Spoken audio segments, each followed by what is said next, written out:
तर पाकव्याप्त काश्मीरमध्ये भारताच्या एअर स्ट्राईक नंतर सीमेवर पाकिस्तानच्या कुरापती वाढल्यात। त्याने तर थेट भारतीय सीमा ओलांडून भारतीय सेनेचा भाग टिपण्याचा प्रयत्न सुरू केलाय। त्यामुळेच भारतीय हद्दीतल्या कच्छमध्ये पाकिस्तानने थेट ड्रोन पाठवण्याची हिंमत केली आणि भारतीय सेनेने क्षणाचाही विलंब न लावता पाकिस्तानी ड्रोन मारून पाडले।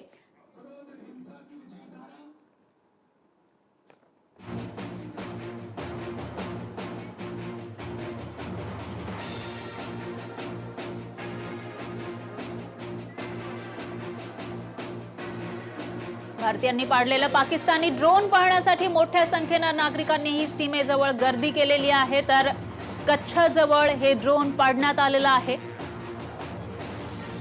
ही दृश्य आपण पाहताय गुजरातमधली, गुजरातच्या कच्छ सीमेवर हे ड्रोन आलेलं होतं भारतीय जवानांच्या, भारतीय सैन्याच्या मागावर आणि त्या ड्रोनला पाडण्यात आलेलं आहे। कच्छ सीमेवर पाकिस्तानी ड्रोन उद्ध्वस्त करण्यात आलाय।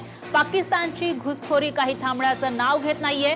तर हा मोठा हल्ला केल्यानंतर भारतीय सैन्याकडून तरी देखील पाकिस्तानच्या कुरापती सुरूच आहेत।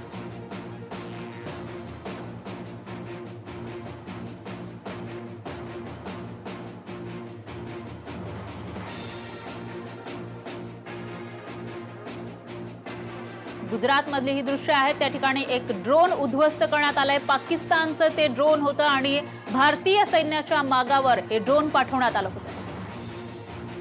आज पाकिस्तानमध्ये एअर स्ट्राईक करून पुलवामा हल्ल्याचा बदला घ्यायला सुरुवात केली। आज पहाटे भारतीय हवाई दलाच्या मिराज विमानांनी पाकिस्तानमध्ये घुसून बालाकोटमध्ये जैश ए मोहम्मदच्या ठिकाणांवर बॉम्ब टाकून पुलवामा हल्ल्याचा बदला घेतला। या भारताच्या या हल्ल्याबद्दल, भारताच्या या पावित्र्याबद्दल सर्वसामान्यांना काय वाटतं ते जाणून घेणार आहोत। खरं तर जे काही न्यूज सकाळपासून चालू आहे त्यावरनं तर बघून असं वाटतं की मोदी सरकारने जे काम केले ते योग्य चालू आहे आणि पुढेही ते करतील। आणि मोदी साहेबांनी जे पहिल्यापासून जे भाषण करतं की 56 इंचचा जो काही छाती आहे आपली ती त्यांनी यावेळेस दाखवून दिलेली। भारतीयांच्या मनात असं होतं की 40च्या बदले 400 आणायला पाहिजे, तर ती आता मोदी साहेबांनी सुरुवात केलेली आहे आणि मोदी साहेबांचं काम एक नंबर आहे। मोदी साहेबांवर आम्हाला विश्वास आहे। आपले जे 40 सैनिक शहीद झाले आहे त्याच्या बदल्यात आपल्या भारतीय हवाई दलाने एक मोठी कारवाई केली।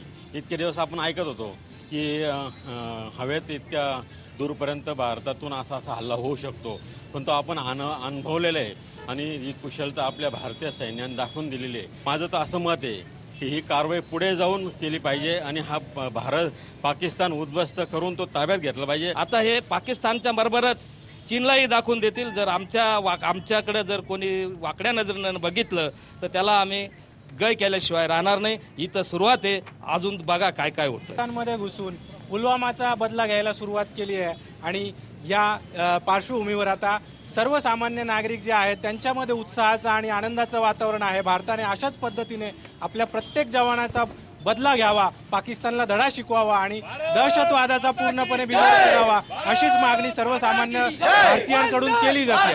कॅमेरामन लोकेश माळीसह अभिजित सोनवणे, साम टीव्ही नाशिक।